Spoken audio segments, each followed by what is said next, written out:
You ask Tiger to solve. This deals with linear equations with one unknown.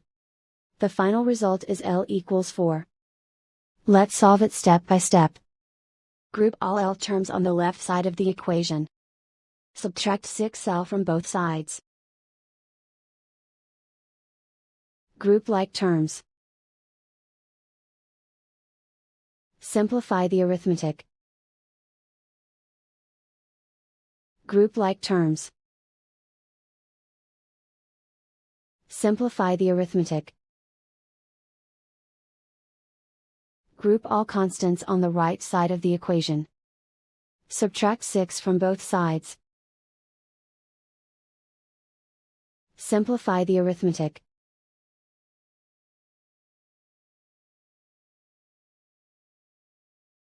Isolate the L. Divide both sides by -4.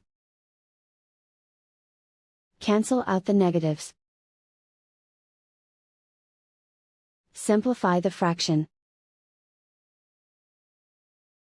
Cancel out the negatives. Find the greatest common factor of the numerator and denominator. Factor out and cancel the greatest common factor. And so the final result is L equals 4.